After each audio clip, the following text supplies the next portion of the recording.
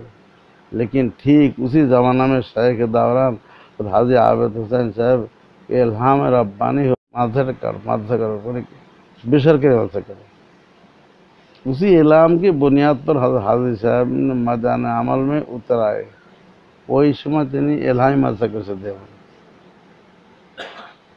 اہل علم کا اضطراب، چونکہ اہل علم منتظر و مسترد تھے، اس لیے حضرت حاجی صاحب کی تحریک پر ہر طرف سے صدائے لبیک بلند ہوئی، مدرسہ کا آغاز ہو گیا۔ সবাই কাছে লব্বাইক মানে কি আমরা আছি ঠিক আছে। تحریک اور آغاز کے سلسلہ میں دو قدیم تحریریں آج بھی موجود ہیں۔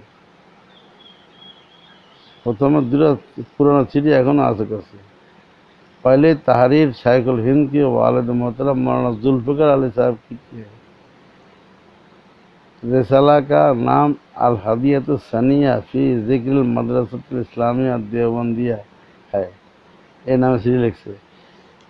دوسری تحریر تذکرۃ العابدین کے نام سے مولانا نذیر احمد دیوبندی کی، یہ حضرت حاجی صاحب کے خاص متاثرین میں سے تھے، خاص مرید تھے، سے لکھے اور سفر حضر میں ساتھ رہتے، ترک سے لکھتے۔ ان کا بیان ہے کہ حضرت حاجی صاحب چلہ میں تھے، اسی میں ایک عربی مدرسہ قائم کرنے کا الہام ہوا۔ آپ نے خواب میں نبی آخر الزمان صلی اللہ علیہ وسلم کو زیارت کی، স্বপ্নে নবীকে স্বপ্নে দেখছে। حضرت صلی اللہ علیہ وسلم فرمایا کہ یہاں ایک مدرسہ دین کا بقا اور ترویج کے لیے قائم کیا جائے، اللہ تعالیٰ مدد فرمائیں گے، এখানে মাদ্রাসা করো আল্লাহ সাহায্য করে। স্বপ্নে নবীজি বলছেন।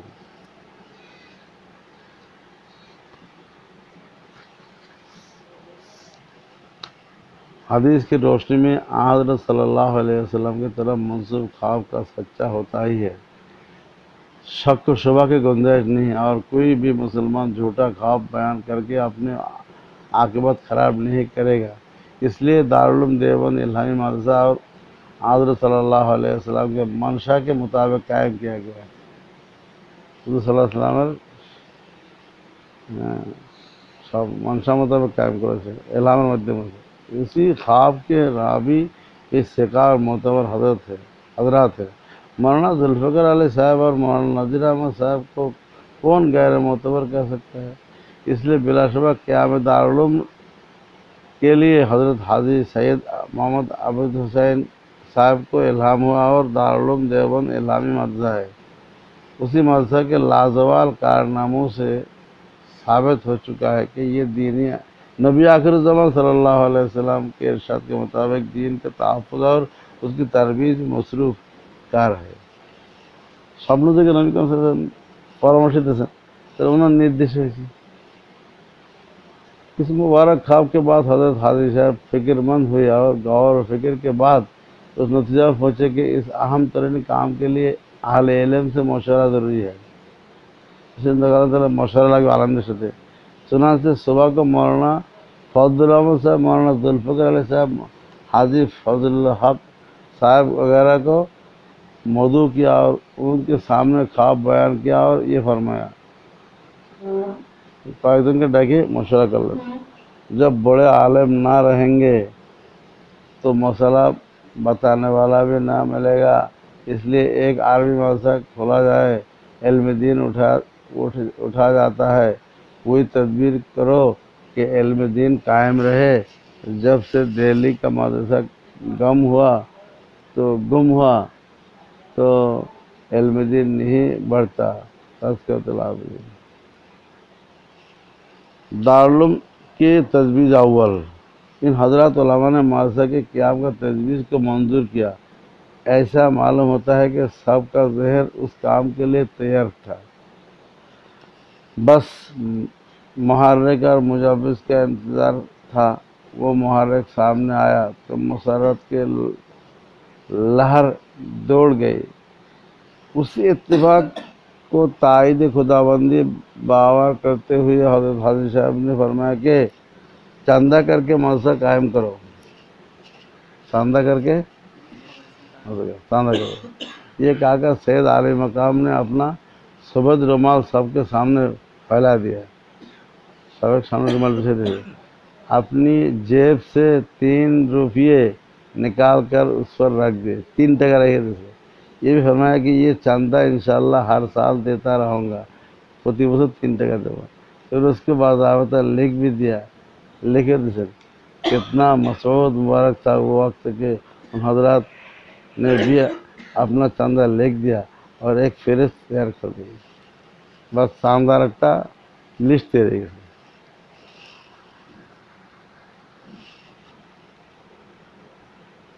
دارالعلوم کا چاندہ، چلو چاندہ کرا ایکبارے حرام نہ،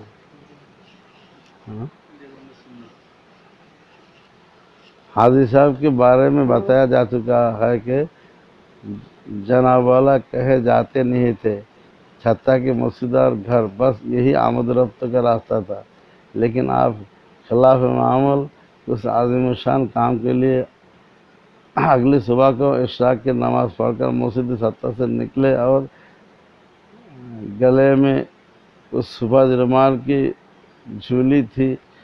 اس حیت میں حاجی صاحب پہلے بار دیکھے گئے آقا دو جہاں صلی اللہ علیہ وسلم کے حکم کے تعمیل میں اس کا خیال بھی دل میں نہیں گزر سکتا تھا کہ دنیا کیا کہے گی، عزت پر ہر حرف آئے گا۔ ان خیالات سے یکسو ہو کر نکلے تھے۔ سب سے پہلے مولانا مہتاب علی صاحب کے گھر رونق افروز ہوئے، خاندانتی کے سے مہتاب علی صاحب کے، انہوں نے 6 روپیے عنایت کی، 6 ٹکا دی۔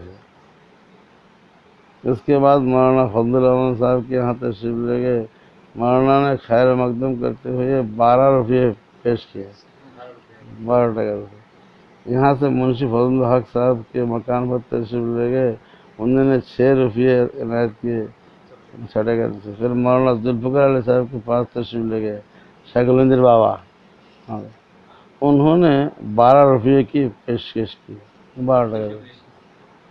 اس کو حسن اتفاق کہیے کہ یہی ڈپٹی ذوالفقار علی صاحب نے ان سے ملاقات ہو گئی، 12 روپیے انہوں نے پیش کی۔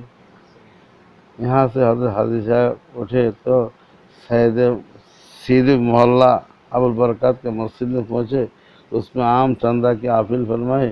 اللہ تعالیٰ نے زبان میں وہ تاثیر رکھی تھی کہ جس نے جو ہو سکا اس نے حاضر خدمت کر دیا، زندہ چلتے سے چنانچہ شام تک تقریباً 300 روپیے جمع ہو گئے، 300 ٹکا۔ یہ 300 روپیے آج کے نہیں، 150 سال پہلے کی ہے، جس کی حیثیت اس وقت 3 لاکھ روپیے سے کم نہیں ہوتی۔ 300 ٹکا میں 3 لاکھ ٹکا، اس خطیر رقم نے حوصلے بلند کر دیے اور عزائم میں پختگی آ گئی، کتنا ہوئے انشاءاللہ، ایسا ہوئے۔ حاجی صاحب نے عزم مصمم کر لیا کہ آپ بلا تاخیر تعلیم و تدریس کا آغاز کر دینا چاہیے۔ اگر طرح چھوڑا شروع کر دیا ہے، چونکہ حضرت مولانا قاسم صاحب نانوتوی کے دیوبند سے خاص تعلق تھا، محلہ دیوان کے شیخ نہال احمد مرحوم کے یہاں سسرال تھی، علم و فضل کا ستارہ بھی بلندی پر تھا، اس لیے حاجی صاحب کو نظر انتخاب حضرت نانوتوی پر پڑی، اور حاجی صاحب نانوتوی صاحب کو اپنی کرنا آخر آ گئے۔